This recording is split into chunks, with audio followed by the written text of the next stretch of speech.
स्थानिक स्वराज्य संस्थेच्या निवडणुकीची आचारसंहिता 10 नोव्हेंबरपर्यंत लागण्याची शक्यता आहे आणि आपल्यासोबत आहेत भोकर विधानसभेचे आमदार श्रीजया चव्हाण।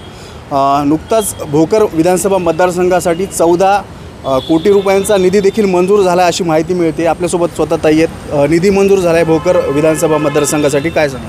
वेगवेगळे डिपार्टमेंट्सच्या हेडवरनं आम्हाला ही निधी उपलब्ध झालेली आहे। आता गावाकडचे म्हणावं किंवा सिटी साईड म्हणावं, जे काही रस्ते असतील, नाले असतील, सभागृह असतील, या सगळ्या गोष्टीसाठी निधी उपलब्ध झालेली आहे आणि त्याचे उद्घाटन मी मागच्या 2 दिवसापासून करत आहे।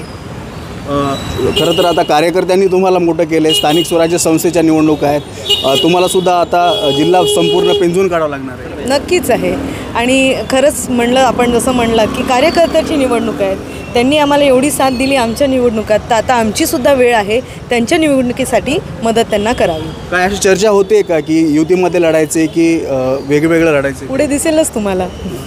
साहेबांचं देखील फिरणं चालू आहे। नक्कीच चालणारच ना। साहेबांचं नेतृत्व नांदेड जिल्ह्याला लाभलेलं आहे आणि आपले सगळेच आहेत, DP सावंत साहेब असतील, अमर राजूरकर साहेब असतील, सगळेच आपले जे काय आहेत भाजपाचे पदाधिकारी म्हणावं, सगळेच कामाला लागलेले आहेत पुढच्या निवडणुकीसाठी।